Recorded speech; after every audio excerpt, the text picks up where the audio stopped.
All right, guys, I'm back. This is Leon Duncan with the Real Estate Lunchbox over here.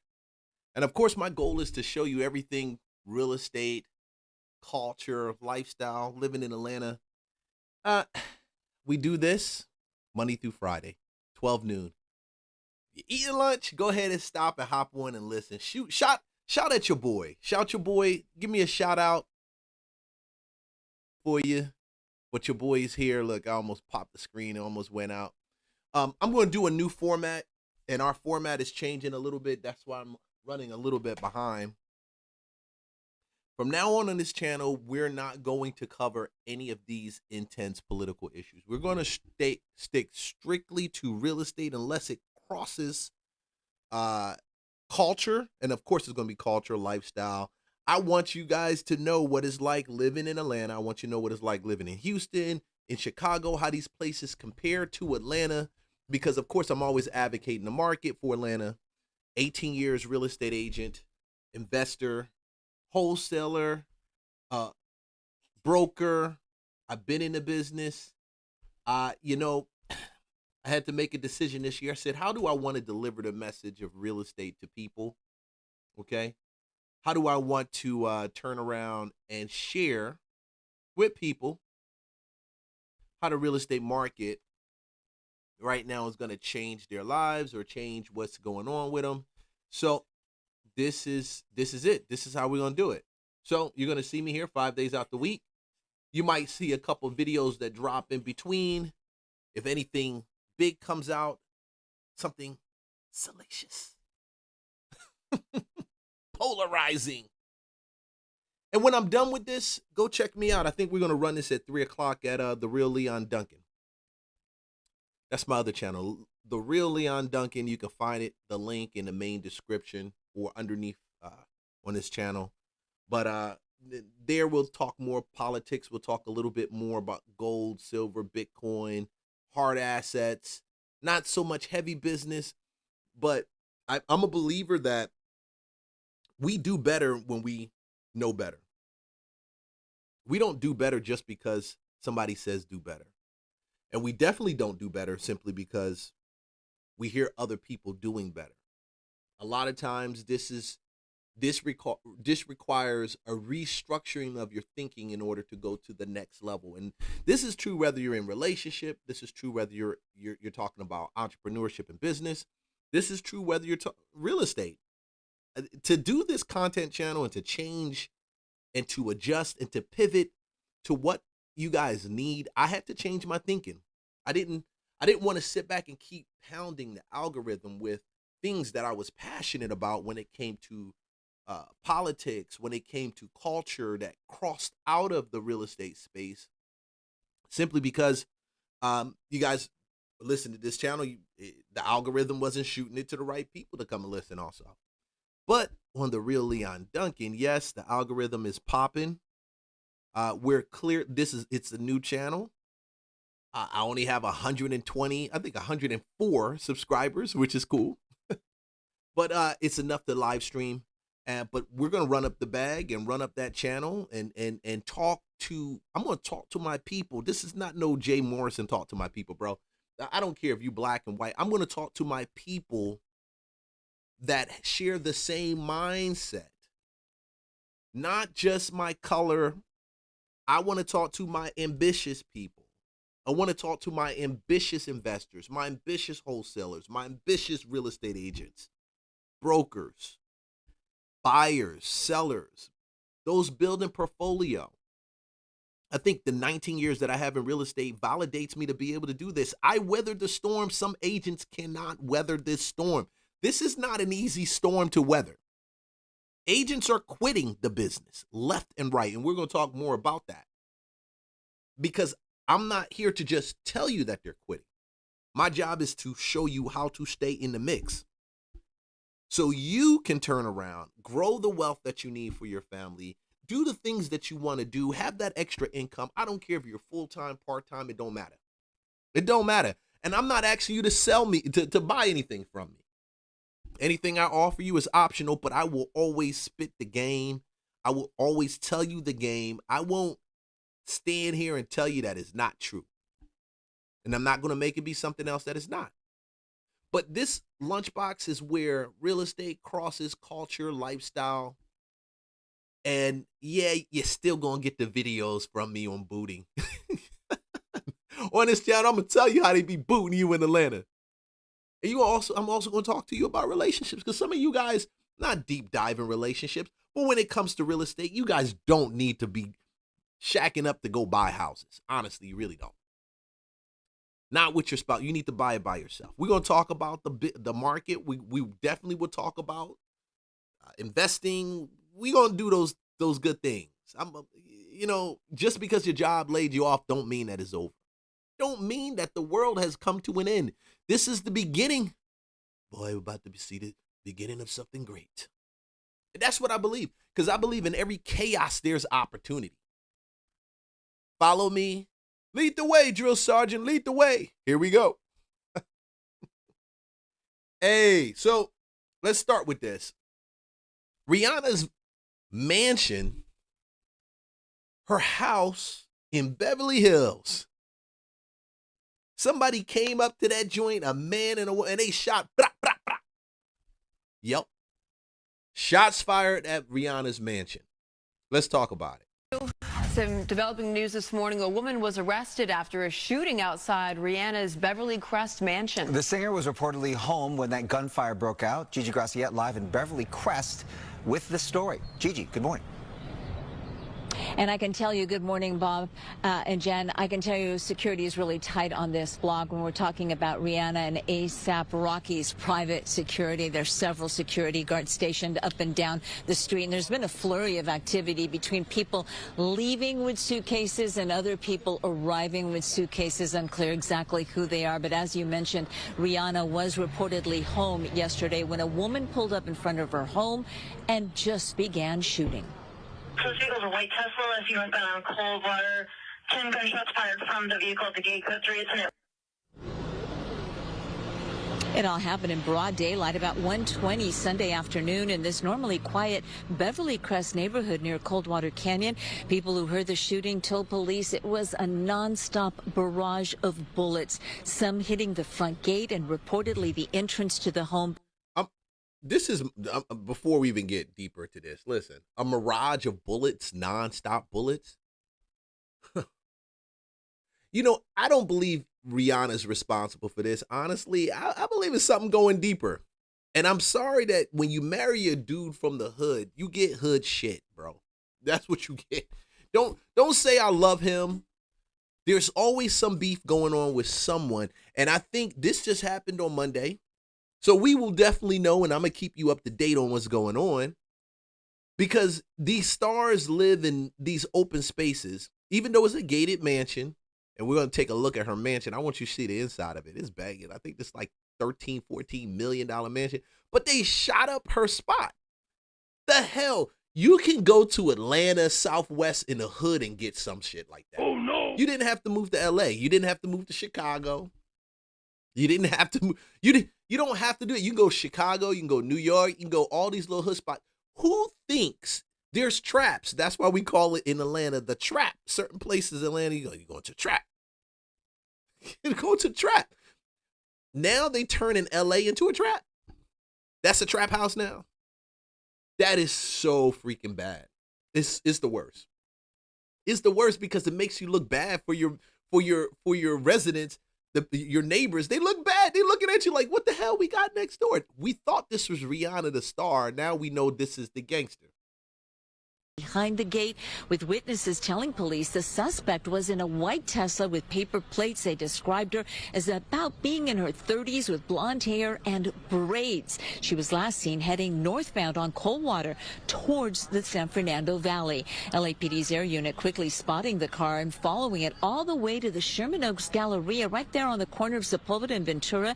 That's where the Tesla pulled into the parking area and where police were waiting and took her into custody. And you're doing drive-bys in an electric Tesla. Oh, no. In an electric Tesla. Where the hell do you expect to go in an electric Tesla doing drive-bys? Anybody that does drive-bys in an electric vehicle, bro. Yo, I'm going to tell you.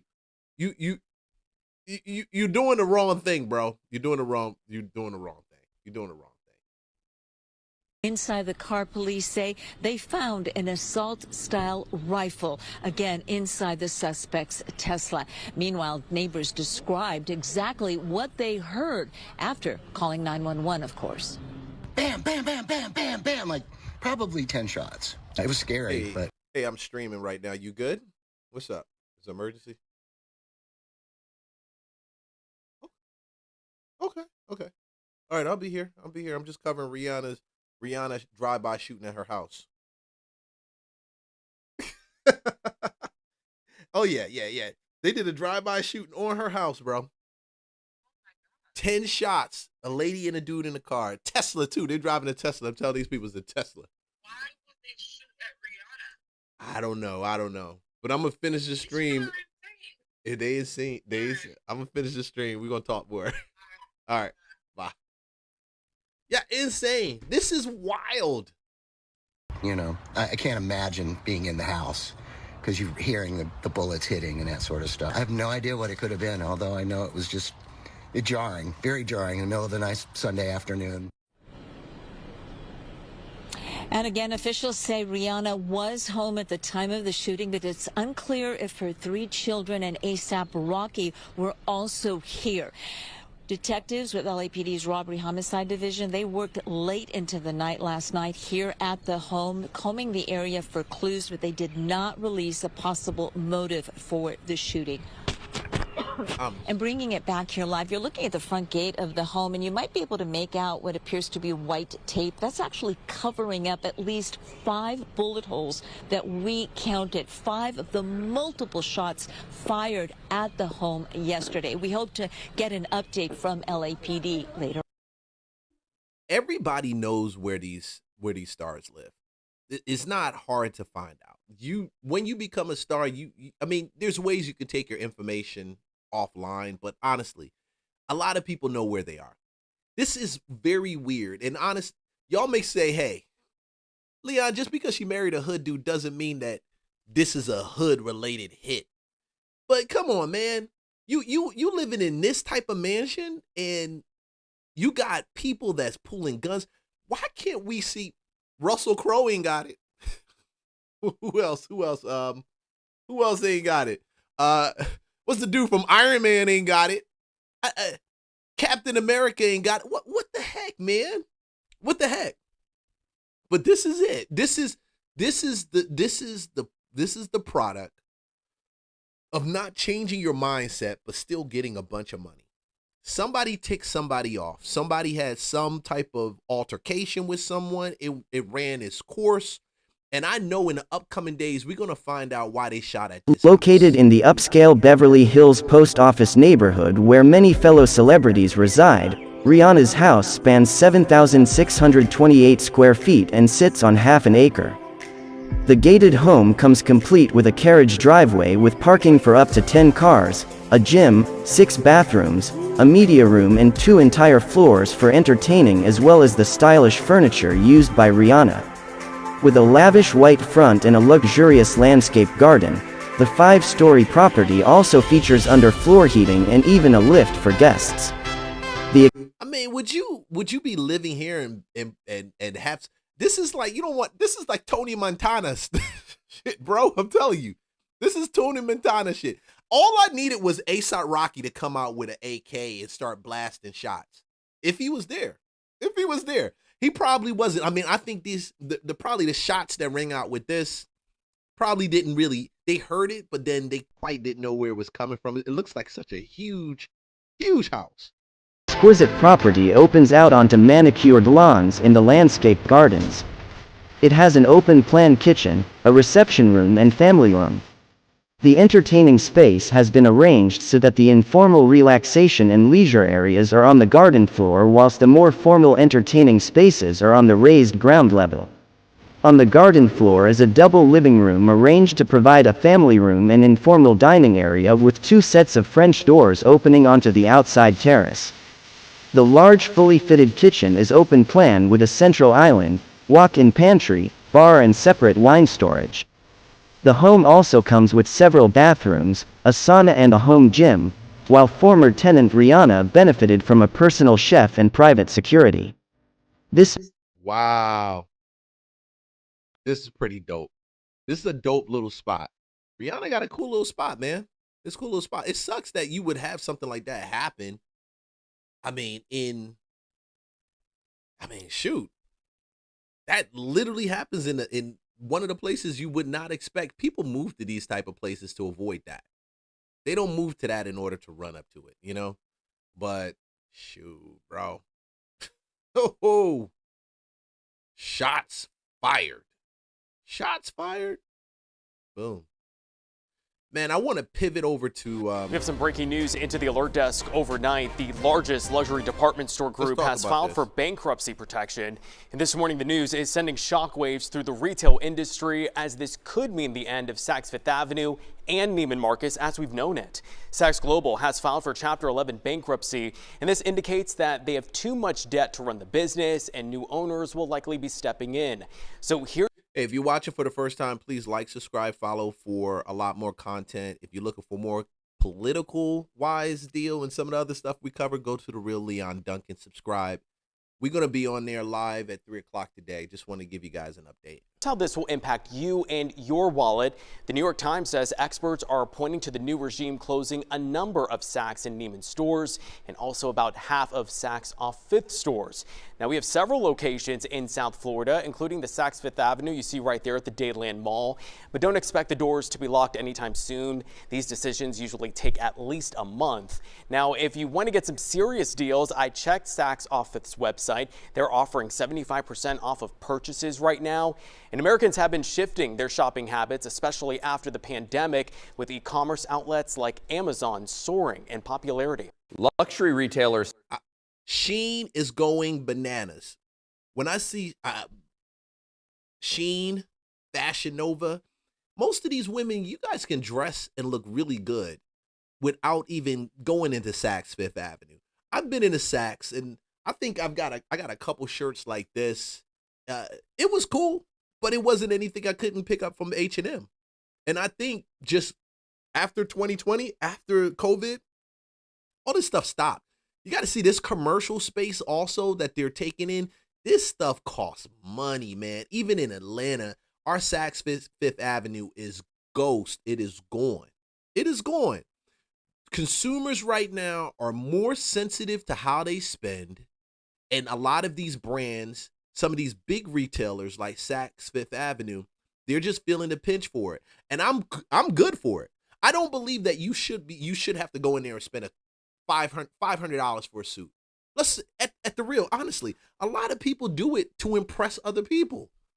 Now they're going to feel that pinch because I'm glad, because people are waking up, and I'm glad people are waking up, because there's enough stuff going on in this world that I'm going to go to Saks Fifth Avenue. I'm going to spend $500, $1,000 for a suit. Man, I tell you, I don't care how the bag look like. I'm not going to do it.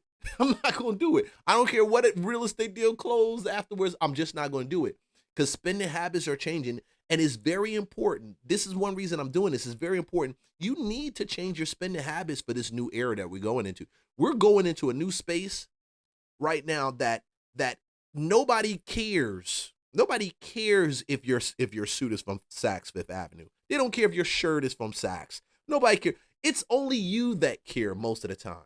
Most of the time, it's just you that care. They not impressed. They out there trying to floss and keep up with you. Or they trying to floss and just keep up, period. You know? They trying to get attention. You're jockeying for attention. They done. Saks Global will close dozens of its Off Fifth and Last Call discount stores. Officials made that announcement Thursday. These discount stores usually sell any leftover clothes from its 3 luxury stores, including Saks Fifth Avenue and Neiman Marcus. The company filed for bankruptcy earlier this month. Closeout sales are already underway online and will start in stores today. Ooh. Some good real estate commercial deals. Some good commercial deals. When they close down these shopping centers, one of the biggest shopping centers that they closed down in Georgia, I'll only speak from this Georgia, from Atlanta, south of the city, near the freaking airport. I remember this mall. What is it? Briar Hill Mall, something like that. Briar Clear. They turned it into a studio. Yeah, they turned it into a studio. Now, granted, a lot of the studio business is going over to the UK right now, but they still got the studio open. This is prime real estate spot. Prime real estate. If you're a fan of luxury retail stores, you're going to want to listen to this. Saks Off Fifth is closing 57 of its stores nationwide. That includes 2 stores in Las Vegas. Both locations in Town Square and the North Premium outlets are going to be closing soon. This comes after Saks Global, the parent company of Saks Off Fifth, filed a Chapter 11 bankruptcy on January 14th. This Chapter 11 bankruptcy, we got to keep an eye on it, man, because I personally feel now that it's going out of business. Honestly, I'm gonna swing by and pick up some stuff just because it's going out of business, and they're gonna be 75% off deals because they doing the same thing in Atlanta, a lot, the exact same thing. Matter of fact, hey, Tonito, Atlanta, out here in Buckhead at Buckhead Station, where this Saks Off Fifth is expected to be the only location in Metro Atlanta not slated for closure. Parent company Saks Global, which recently filed for bankruptcy, announced plans earlier this week to close a total of 57 of their off-price discount department stores around the country. Those closures include 2 in Metro Atlanta, such as those at Sugarloaf Mills in Lawrenceville, as well as the outlet. You're right about that. Shannon Mall. It's called Shannon Mall. I used to work at the GMC over in Shannon Mall when it was there. That was like one of my favorite jobs. Honestly, it was. I don't know. I guess it was the vitamin and being around people when they came in retail and explaining to them vitamins. I don't know. But Shannon Mall, man, that was one of it. That was it. Shannon Mall was a ghost mall for a long time. It was just sitting there. And I was wondering who was going to do it. The biggest thing with Shannon Mall, I'm going to tell you right now, is the UK, since they're pulling a lot of these studios and going over to the UK, I'm wondering what they're gonna do with it. I'm praying that they don't turn Shannon Mall into a data center. I personally feel it's too close to a lot of people's homes, and it is just too prime of a location for them to do it. But I'm seeing that pop up for a lot of these malls, a lot of these commercial spaces.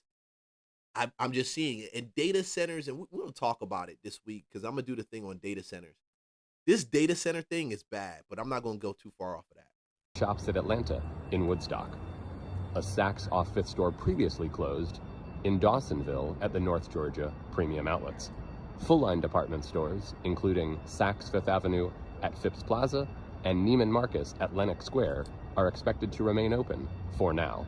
Following the closure, there will only be 12 Off Fifth stores nationwide, including this one here at Buckhead Station, which coincidentally occupies a portion of what was once Toys R Us. Stay tuned at Tonito, Atlanta for more updates. Yeah, I remember when Toys R Us was over there also. And this is a smart move keeping that one open. I think it's a smart move. They got one up north because I'm sitting in Cobb County. So they got one north closer towards Town Center Mall, past Town Center Mall. That one's gonna go too, I think. It's in a premium outlet. Yeah. Data centers or Amazon. Yeah. And then and it's crazy. These data centers are gonna buy a lot of those places up, man. A lot of them. A lot of those places are gonna get bought up by data centers. And I think it's the worst. It's the worst. Okay. Another topic I want to cover is why everybody came. Yeah, it's true. The foreclosure situation back in 2008, 2009, when I did real estate working as an REO agent, we literally would get I would get a pager. This is 2009. It was 2006. No, 2007, around there, 7 and 8. I started working for the largest REO agent in Georgia. And I noticed all these properties coming in, they give me a pager, and people call and I'm running out. I had no idea what foreclosures were. I didn't know what an REO was. That was my first experience in what REO properties really were, And it changed my life because I looked at the market and I looked at real estate completely different after that. I didn't even know. Honestly, I was younger then. I'm young now. I'm a lot more younger then. But I didn't quite get it. I didn't quite get it. I don't know if we're hitting those numbers, but I think we're actually starting to peak closer. It's starting to go closer and closer, and is rising fast. Is really rising fast. Because and the difference with this, a lot of people don't say it. The biggest difference with this is we don't have the forbearance, the reset that a lot of people were able to get probably about 5 years ago, pre-COVID or right after COVID.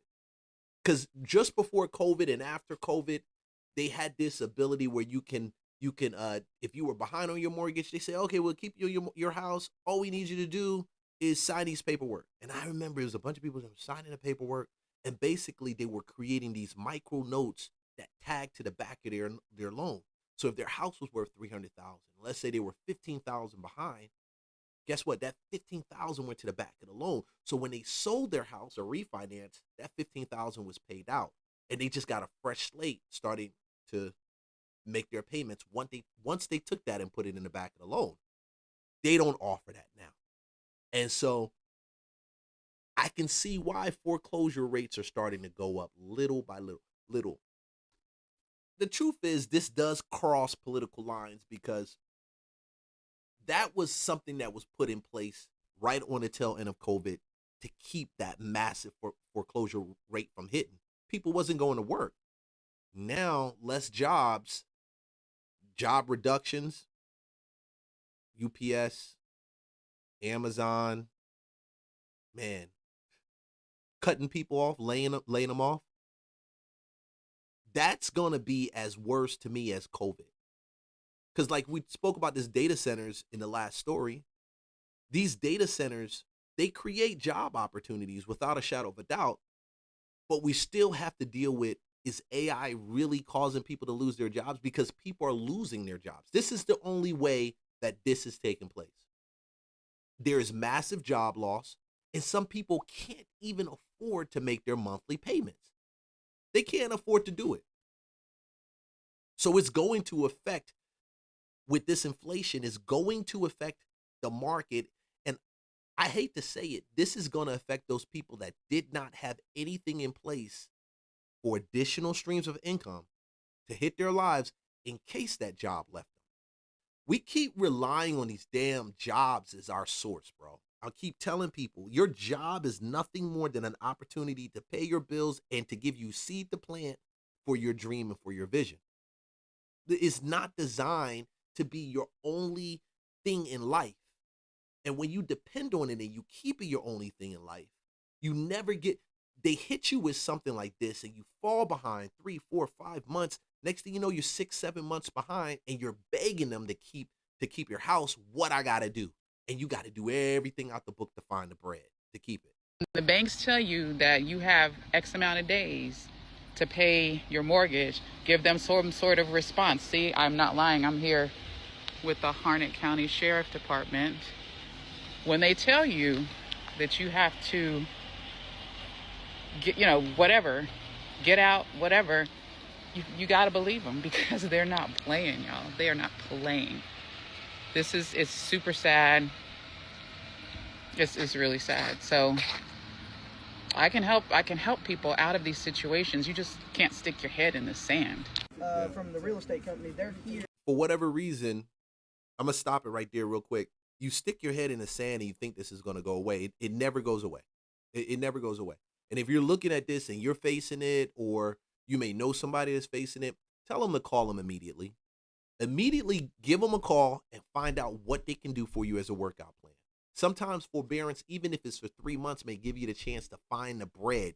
And that's the thing. There is no time when it comes to foreclosure, when you get hit with that. In Georgia, foreclosure can be activated by the time you're 30 days behind. Now, they give you up to 60 days to do it. I've never seen anybody pop anything other than 90 days. So you legit can say, I have 90 days to make up this money, to get this bread. This is the thing that a lot of people don't know. And the fear, the shame, the guilt, it ties you up, and you don't think that there's any hope, but there is hope in these situations. With us, they change the locks, and all we do is enforce the paper. So we make sure that all the residents are out, and then the locks get changed. And then from there, the property will be secured in the house, and you'll have 7. Okay, so just left the site. But y'all, please, please, please, please, and I'm not fear-mongering or anything like that. I don't care if you don't work with me. Work with somebody to get yourself out of foreclosure. Come crash out with me as I freak out because my home is in foreclosure and I need $25,000 in order to save it. I'm not lying, guys. I am so stressed out right now. I'm freaking out. I got $9,000 in savings. I have about $12,000 that I should be getting in a couple of days. Oh, she got an ass on her. I'm short. I am still short. I need help. Come on, yo. Come on, sis. What the heck, man? You doing this recording? You drop. Oh, shoot. 29 behind. You're getting 12. What you got 9 already in there. There's 19. So we're talking about 21. So you're legit down about 8, right? You're down about 8. She's down about 8. Honestly, she's probably in a great situation because at least she's getting $21K to put down. Based on her forbearance, she may be able to put that $21K down most of the time and then pay the rest. So what she needs to do is go get a forbearance, get some type of workout program with them so she can catch up. I need help. I need help. I need help. I need help. Help. Help. Help. Help. Help. Help. Help. Help. Help. All right. So, yeah, I'm stressing out a lot. I was stressed out. Oh my God, not you guys making me cry. Nose is all red. I just shared that I am on the brink of foreclosure, and it's been weighing heavy on my heart for a minute, y'all. But I'm like, you gotta be honest with yourself, and maybe it'll help somebody. I don't know. It's very embarrassing. And there's a shame around doing so well and then failing. Things happened that were beyond me. So here we are. I think I'm crying mostly because everyone's been so helpful and nice, and the comments are very beautiful. Y'all know I'm a whole crybaby, so I'm gonna go. But thank you so much for the beautiful comments and all the love, and we're gonna do this. Long story short, the short sale was unsuccessful, and now we're... Okay, so let's freeze this real quick. Short sales, they basically, and I've heard people saying stuff about this a lot. I'm gonna give you the real just, because I've worked short sales before. I've done short sales where I was the agent trying to get the bank to take the deal. Matter of fact, it's funny. I met the owner of a company that I worked for when I was in college, skycapping. Yeah, at the airport in Atlanta. And he asked me, man, this dude fired me when I got my real estate license in order to help him sell his house because it was facing foreclosure. And we ended up doing a short sale on the property. These short sales turn around and help you just ease out of the foreclosure situation. Does it ruin your credit? Yeah. 2-3 years, you can buy another house. Honestly, you can. I would rather do the short sale than turn around and just let them take it. Take it, at least with the foreclosure on there. They got 7 years that they're going to put on you. They'll say, oh, we can't sell you another house in 7 years. Can you get another house? There's so many ways you can buy property now, especially if you're cash heavy, if you're someone that makes money. You can buy at least purchase. You can do at least to own. You can do all these different things. But it's still nothing compares to actually having your own spot until you actually close. And I get it. But the short sale will at least help you to get back into the game faster. Okay? So short sales, another thing you got to watch out for is these subject to deals. When somebody comes to you and they say, hey, we're going to do a subject to, and your state may allow you to do it. Some people's states don't allow them to do it.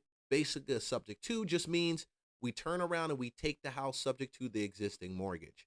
All that means is that mortgage stays in place. The person buying it doesn't have to go and obtain a mortgage. And I'm talking about these points because these are all the little things that start to come up when people creep into that foreclosure space and they're trying to figure out what do they do next, you know? And the subject to couldn't be a great way to rebuild your credit, but you lose control of the house because you're giving away your title and you're keeping the loan in place on the property. When that loan stays in place on the property, bada bing, listen, bro, that loan is in place. They're going to make that monthly payment. You can't do anything with it. And if you expect them to give it back to you, which I've seen some of these con artists actually tell people, I'm going to give them back your property. Once you catch up, you just got to pay me this fee. Freaking lie. Lie, lie, lie. Don't believe the lie because it's a lie, okay? Some people may do that, but I would say out of 10, who's going to give you a house full of equity back? That's a lie, okay? I don't see that happening. Nobody does this of a goodwill. So keep that in mind and don't let these jokers scam you out of this shit. An auction. And now I'm going to rebuild. I mean, people keep saying my life's going to be over, but it hasn't been over. Like, it's gotten better since we've moved out. And I think it's going to be better once this place is no longer in my ownership. I do think I'm going to go to the courthouse when it sells for the auction. Honestly, I don't even think it'll sell in the auction. I think it'll just become bank owned, but we'll see. I do plan on going to the courthouse. I do plan on making a video about that as well. But those 8 months were hell. This year has been hell. These last 3 years have been hell. This was the biggest mistake I ever made. It costed me a lot of money. I'm feeling kind of down, so I'm gonna wrap up this video now, but I'm gonna talk more about this foreclosure. I'm gonna talk about more what actually happened. This is more of a, hi, this is who I am and what I'm going through video. I want to make a lot more about this. I think that this is an important thing to talk about. So please leave me comments with any questions you have or topics you would like me to make spin-offs on. August 1st, serving papers to previous owners to move out by end of month. Today, August 30th. Hi, Mary. So this is just a formality, but our attorney asked me to deliver these 3 different copies. One's for you, one's for Colum, and one's for just occupants. Okay. It's the same thing. It just says, move out by like August 30th. Okay. And that's it. All right. Thank you. I'm sorry to spring that on you, but Thank you. All right. I hope you have a good Friday. You too. She's cleaning right now. That was not super fun, and I hope she didn't notice the camera. So today is August 30th. I served those papers on July 31st / August 1st, so they had a full month's notice. One, they used to be the previous owners of the house, but we bought this house on foreclosure back in early July, I want to say.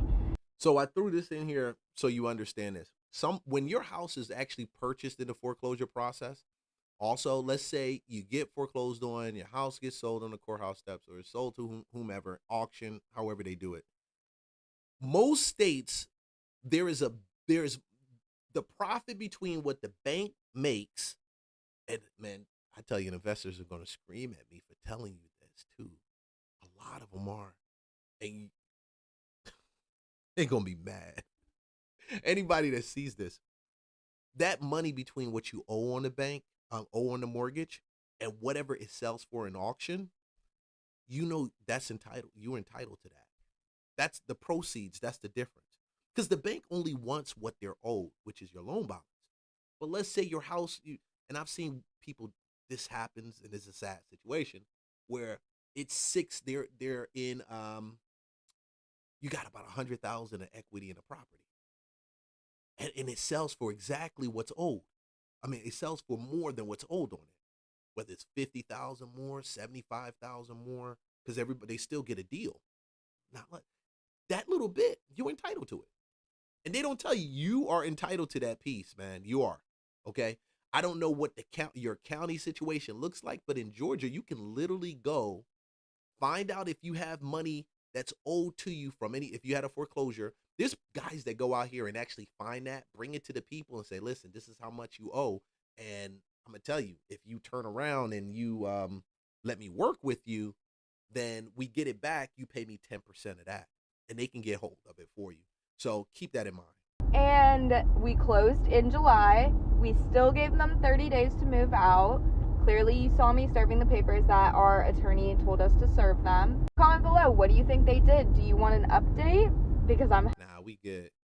We good, girl. If you're facing foreclosure, there's three things. One, don't modify. Two, don't be indecisive, don't procrastinate. And lastly, this isn't a don't, it's a do. Make a decision quickly. The number one thing in terms of modifying is, only thing a modification will do is add debt, which will over the long term increase your payment. So there's no way getting around that. If you owe more. Sometimes the modification, people need that in order to freeze it. Sometimes, money, you're always going to have a bigger payment, whether it's today, tomorrow, or a month from now, or something like that. Lastly, in terms of procrastinating, you want to make a decision quickly. Figure out what your financial situation is, figure out what you can afford, and then move toward doing that. Yeah, figure out what you can afford. Now, this is the thing. The modification can be very beneficial to you. You just have to look at your situation because it's different for everybody. Foreclosure rates continue to rise up to 20% in September from last year. Industry experts say that while the numbers aren't historically alarming, they may signal broader trouble.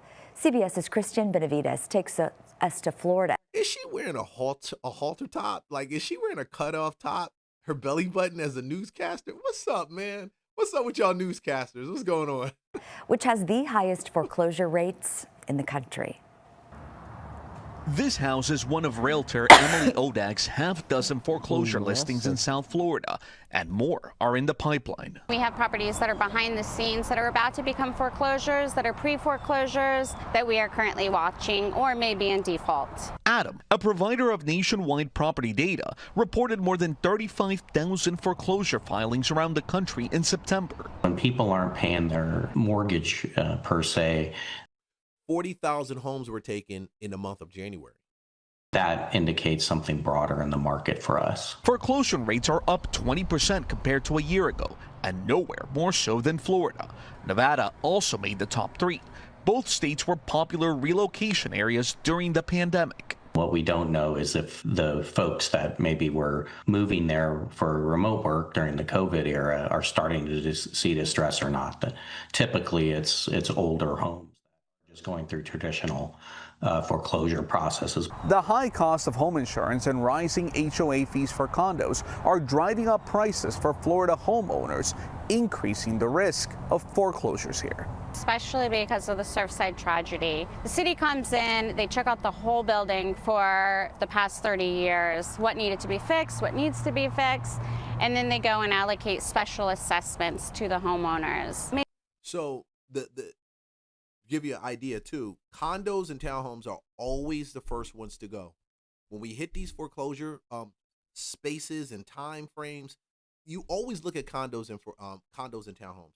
They're always the first. That's why I keep saying don't buy a townhome or condo unless you are just got the money. You just got the bread. Listen, it's got to be a second, or it's got to be a primary, and you're a married couple. You got double income, which we got a lot of those in Midtown Atlanta. Dual income, no children. So keep that in mind whenever you buy a foreclosure. If you're going to buy a home, even if you buy a foreclosure after it's been foreclosed on, because in Atlanta we had this place 12 down at Atlantic Station. Tons of new construction. 07 hit. Man, what you were paying $300,000 for, you can get it for $100,000. Honestly, okay. But they were the first ones to get hit, and they got hit the hardest. And what's even worse, if you go into a condominium association, and they're riddled with foreclosures, there is a reserve that condominium association has to keep in the HOA. Their money needs to stay up. That tends to fall when it hits foreclosure. I mean, you have the bank that will pay in some cases, but some cases they let it sit. Assessments, you got to keep in mind whenever you buy. If you're a buyer and you're going to be buying, or you plan on buying, whether it's for investment, rehab, it doesn't matter. Keep that in mind. And then if you're still watching this, in my main description, I give access to off-market property deals that we have in Atlanta, in Georgia, period. So go ahead and subscribe to the list. It goes out on Fridays, and you'll at least be able to know what's coming on the market. A lot of these off-market deals, you're not going to find them in the MLS. No agents are peddling them. Mostly they're investors or wholesalers that locked it down, and then they're trying to sell it. Be a $1,500 extra a month. Despite drawing some comparisons to the 2008 housing crash fueled by high-risk mortgages, real estate experts don't expect a repeat. ODEX says it is still the right time to buy for somebody. Christian Benavides, CBS News, Coral It's always Springs. the right time to buy for somebody. Just because some people are going through it doesn't mean everybody's going through it. That's a fact. But when I looked at this, man, okay, so foreclosure activity in 2026 is rising, the highest concentration of bank-owned properties. REOs are called bank-owned properties, man. Real estate-owned properties. Texas, California, and Florida, Pennsylvania, and Illinois. I knew Florida. I knew Texas. California partially. I did not know Pennsylvania, Illinois was experiencing that. As of 2026, national trends show a continued increase in foreclosure stats, driven by homeowners struggling with higher economic costs. And part of that high economic cost, you'll see the stats right here. Top states, REOs, January. Man, I told you January they took 40,000 away, man. Texas, 5,073. California, 415. Florida, 377. Pennsylvania, 311. Illinois, 267. Highest foreclosure rate early 2026 is Florida, Nevada, South Carolina, Illinois, and Delaware. Market context, despite the rise, 2025 to 2026 levels, pre-pandemic levels, slightly above it. And I think it's going to continuously go. And the reason why is we don't have something in place to actually hold it, to stop this flood from hitting the market. Now, what that also means, there's a reverse side to this. Buyers are going to turn around and they're going to have more deals. These banks are actually going to be competing with the institutional buyers who bought pre-COVID era. Back 2017, 2016, they've been buying up stuff for the last, prior to 2020, they started buying, because I was working with institutional investors. I started working with them around 2017. So I know they've been buying at least since 2016, because I was behind the 8 ball when it came to working with them. And I worked with them for a little bit, and just their buy box is a little bit, can be a little bit crazy. But I think they see what's coming down the line with Trump and banning a lot of these institutional buyers from buying, and probably having them get rid of some of their portfolio. But they're starting to get rid of some of their portfolio, and now they have to compete with a declining market. And that is one reason why I believe buyers will also be able to get some great deals, because asset management companies who put these properties on the market, they're done by asset management companies. They still have to be able to compete with what's there, or it's going to sit. Okay? It's going to sit. Today's housing market update reveals a big problem and a surprising twist. Foreclosures are surging, the economy is weakening, and affordability is at record lows, but home prices are still going up. So this makes absolutely no sense on the surface until you look at the numbers, which I'm going to walk you through. So the situation is that homeowners are in distress. New foreclosures have jumped up by 20% year over year. Foreclosures have now been rising for 8 straight months. Now, before anyone panics, I want to explain what this really means. So yes, foreclosures are rising. However, that does not automatically mean that a crash is coming. But it does mean that stress is building.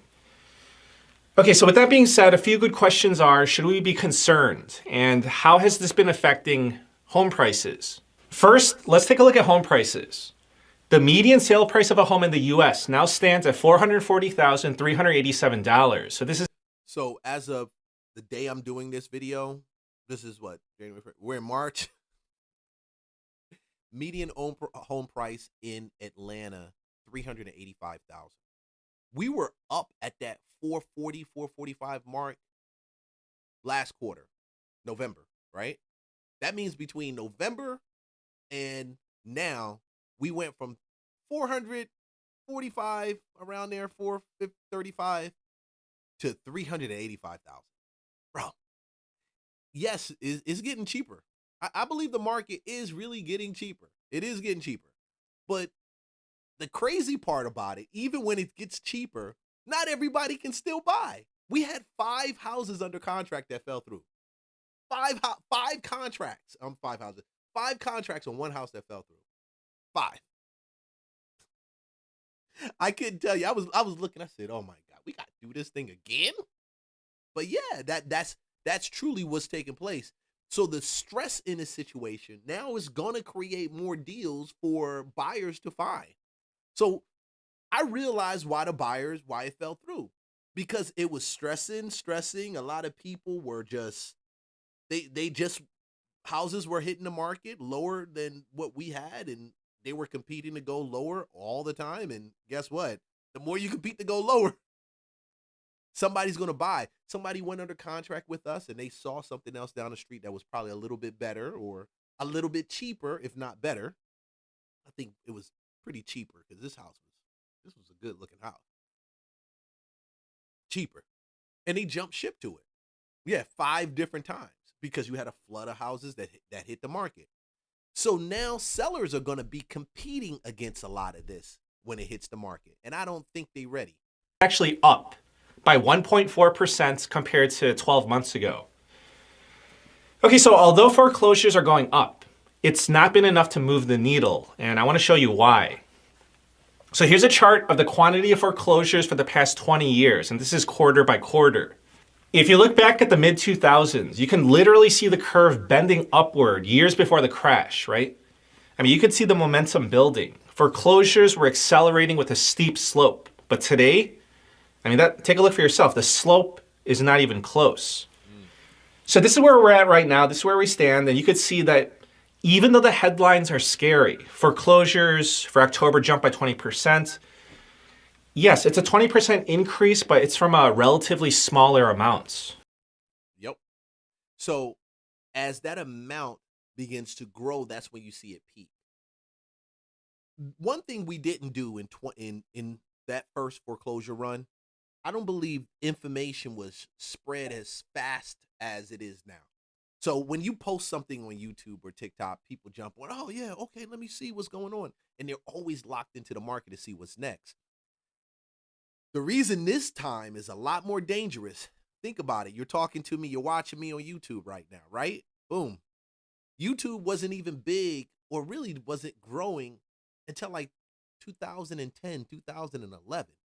So you missed that foreclosure run. I know I missed it when a lot of my boys were buying houses that were, people, and I say they were my boys, meaning I met them after the fact. They owned it. I didn't know them during that time. Of course, if I knew them, we probably would have had more conversation. And that's it. Information now flows a lot more freely. So to me, that's one reason why a lot of this stuff for the buyer probably won't kick them out the market. If anything, it'll get buyers more deals. But the sucky part about it for the sellers, everybody knows it. Everybody knows it. When we know it through the data, through the information, through all of that, and you can't stop it, there's no incentive to the bank to actually do anything to really help you. I mean, they don't really want to keep the property, but they do want to get paid for it. So it's a lot of changes, man, that are taking place. But just keep in mind, as this market shifts and it does what it does, you can't put yourself in a position where you delay or you drag your feet with it. You gotta execute, call them, get that deal worked out, because there's more buyers in this market. And that's the difference between 2008 and now. There are more buyers in this market that can buy, from institutional buyers to homeowners that want to buy a home, than there was in 2007, 8, and 9. We didn't see it start peaking until 10, 11. Okay? So don't get yourself caught out there, because it won't be a hard thing for the bank to liquidate your property. Really quick, let's talk about it. So recently, I've been in real estate. I had a lot of people asking me, oh, you quit real estate, you quit real estate. I paused on real estate. I started real estate because I wanted to start a legacy for my boys. And going into real estate without education and no support system, I almost failed. I had some really good months where I'm making 10K, 20K, 30K a month. And some months I went with zero in my bank account. That is the reason why agents are quitting. So we just spoke about everything taking place with foreclosures. Agents are quitting because it's becoming harder to be an agent right now. They really are quitting at massive amounts. At massive amounts. I'm telling you, when I'm done with this, I'm going to look at another property tonight. Yeah, tonight. I'm going to look at another property because agents right now, the sellers have to get rid of a property and they're selling it to a wholesaler, and a wholesaler is wholesaling. And the smart agents are discovering, damn, you don't need to have a license to make money in this market. You really don't. The amount of money that they charge us to be agents, I suspect that in 2026, we're going to see the most craziest drop in agents. Look at this already. The number of real estate agents dropped, falling from 1.5 million to roughly 1.3 by early 2025. Imagine where we're at right now in 2026. The shift, the market is transitioning away from anyone with a license towards a full-time professional, with estimated suggesting about 30% of agents could leave in 2026. And I'm gonna tell you, we're gonna have more than that. We're gonna have a whole lot more than 30% leaving in 2026. This is becoming a game of skill. It's less a game of, hey, I got a license and I want to make some extra money, but it's becoming more and more a game of skill. And as that skill starts to grow, a lot of agents can't keep up with it, in my opinion. And then there's a ton of other ways you can make money in real estate. But agents are quitting. Stop lying and telling these people that agents aren't quitting. I don't care if it's your favorite brokerage, if they're telling you from Real, Remax, however, this is becoming more of a skill-based job, which it was initially supposed to be. Supposed to be based on skill. Get right? ready with me while I tell you guys why I quit real estate. So the first thing is, you don't realize how much money it costs to do real estate. It's a lot. Besides like the actual course that you have to do to, get your license. But once you actually join a brokerage and you have to like pay your dues, your business cards, headshots, and just that alone was like a lot. Then on top of that, you have to pay to join the MLS. I live in South Florida, so over here they use the Miami MLS. I started in October or November, and the MLS dues are due every June, I believe, and it's like $800. I paid for them, and then I had to also pay, November, December, January, February, March, April, June, 7 months later, not even a year, I had to pay the $800 again. And when you first start real estate, you don't really have like clientele, so you're not making money. So you're basically just losing way more than what you're making. You also have to pay for advertising and stuff. Real estate is a lot of advertising. So you have to pay for, like flyers that you print out. You have to pay for stamps because you need to mail things out and stuff like that. And y'all, like stamps are not fucking cheap these days. I don't know where she talk about with stamps. Who the hell does that anymore? I don't know. Nobody mails out stamps. Now we have a system, and there's a bunch of them out there. You just give them your list of names that you're trying to target in the area, sis, and it'll automatically mail it out with a postcard. I think that's great, especially when you talk about baby boomers are the largest source of wealth right now when it comes to real estate being transferred. Baby boomers. And they're behind all of them ain't on email. They may have an email, but they ain't on social. They not even watching me right now, which they should be doing. Oh, no. I don't know. But at the end of it, I'm going to give you the no fluff on it. Damn, get one of those programs to help you mail out and do your mailers because it's done at a discount. It's done at a discount. Now, let's get better. let's realize, let's look at it from the true lens. Because my personal opinion is that the reason why agents are also why most quitting, realtors quit? and this sis right here, she lines it right up. When you have changing market conditions, changing technology, AI coming into place, when you have a shift that's taking place when it comes to the National Association of Realtors, NAR, they made it so freaking hard. Damn, we need to do a do-it-yourself course just for people who just want to buy themselves and they don't want to have an agent. That's what they should be doing. That's it. A do-it-yourself course for people who just want to, they don't want to hire an agent. They want to go do it them damn selves. They should be doing that, and whoever does that is going to make a ton of freaking money because a lot of these agents can't keep up. I need you to talk. I need you to understand this. If you're watching this, a lot of your agents that you see, they can't keep up. The technology is too much for them. It's just too much. You got a lot of agents right now. The average age of an agent prior to this was 56 years. Traditionally, a real estate agent was a 50-something year old white lady sitting behind a desk, either at an office or out in the field doing something. Now, still that age point, that's not the average one, but it's still up there. And a lot of agents can't handle technology, and they are not business people at the same time. They're just trying to get a bag.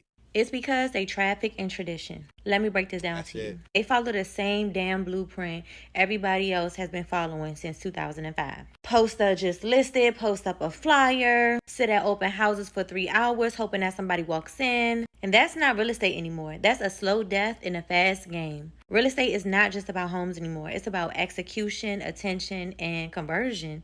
And the ones who get left behind, they're stuck doing what worked before social media and AI. And if you don't know what AI is, that's artificial intelligence. They play by the rules of yesterday in a world that's changing by the hour. The market does not give a fuck about tradition. It only rewards those who move with it. Those who learn how to market, how to build influence, how to stay visible, how to close with confidence. This business is no longer about being licensed. It's about being known. The traditional mindset says, wait for referrals, door knock, cold call 200 leads. The modern mindset says, attract clients, educate through content, leverage your platform, dominate your DMs, and close leads on autopilot. You think buyers care about how long you've been licensed? Hell no. They care if you can solve their problem faster than Google. And listen, I'm not saying the old ways don't work at all. But if you're not adding a new sauce to that recipe, then you will get cooked by somebody who is. Bing, bing, bing, bing, bing. Hold on, I got that right there. Hold on. Yeah, I got that one right there. Got that one. She ain't lying. She ain't lying. You gotta be both. Wise enough to respect the foundation or bold enough to disrupt it. You got agents clocking out early of real estate because they couldn't figure out how to get engagement on social media. You got people crying over why nobody's booking with them when they post once a week and disappear like a ghost in the algorithm. This game is for closers. This game is not for complainers. The ones who win in this market are the ones who study buyer psychology, master digital presence, and build systems that move money while they sleep. Not the ones doing the bare minimum, waiting for somebody else to tell them what to do. And a lot of agents do that. So when your favorite agent is telling you they done with real estate, it's not they done with real estate because they made a whole lot of money and they just can't make no more and it's just too much. They're done with real estate because in 2020, we had a slew of agents that got into it. They were jumping in left and right, all over. Everybody wanted to grab that freaking bag. And if you're agent, I'm not trying to discourage you, but you're probably going to be discouraged because the reason they call it a sales agent license is because it requires somebody to actually sell. And that requires you to know how to sell. And that requires you to learn sales technique. Oh my gosh. The science, I'm just overwhelming y'all. Because sales is the first step to marketing. Okay? And if your agent can't market, she gonna quit. She gonna quit. And marketing costs money, right? No. Marketing doesn't cost money. It doesn't cost money to market. You just got to put the time and the effort into it. Damn well. I'm telling you.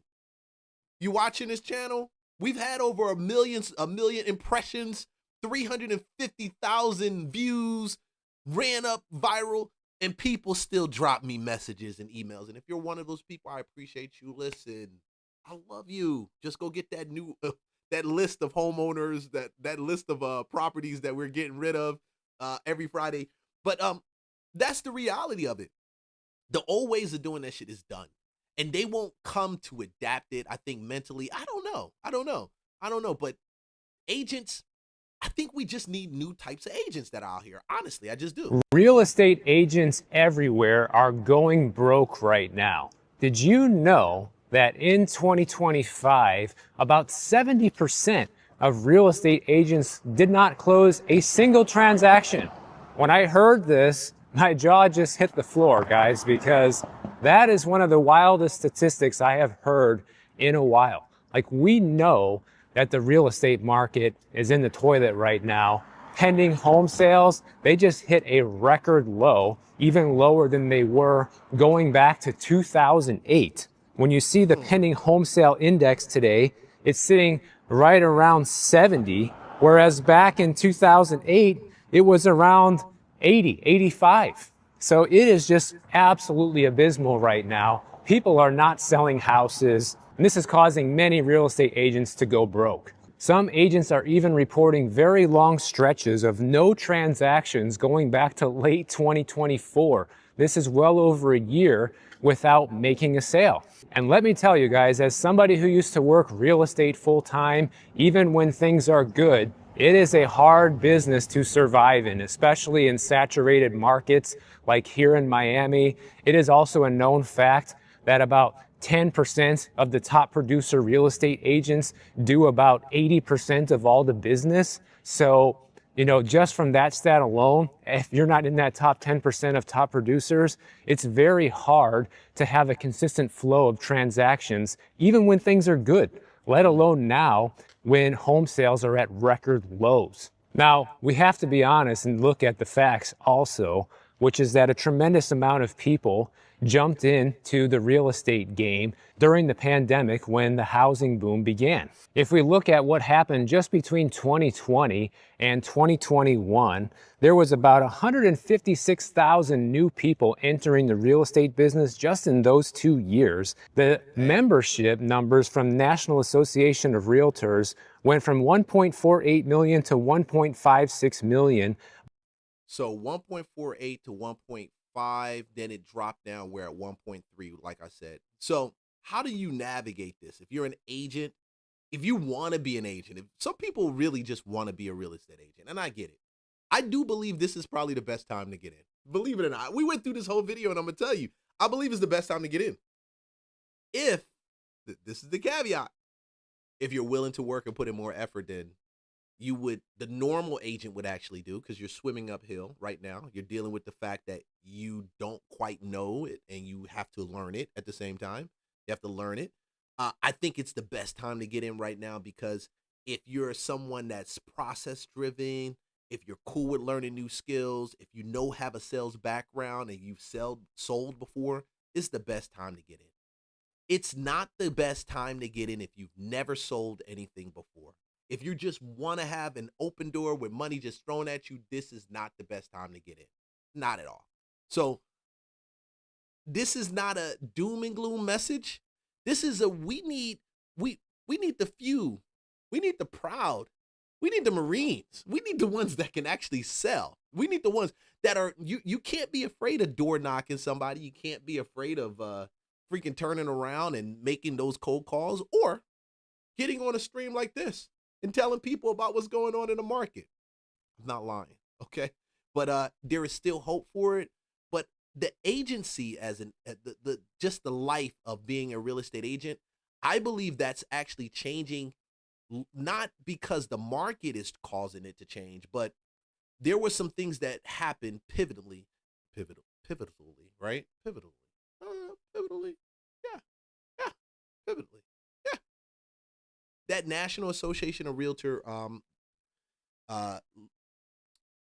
ruling that shifted our lives made it now that agents have to actually work when they represent buyers. They got to get out there, they got to work, they got to sell themselves to the buyers.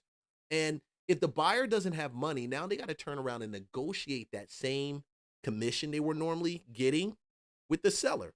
And some agents can't do it. They really can't.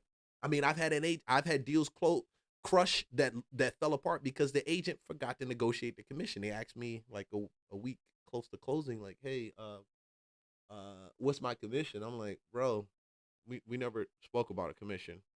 They're like, you got to negotiate it now.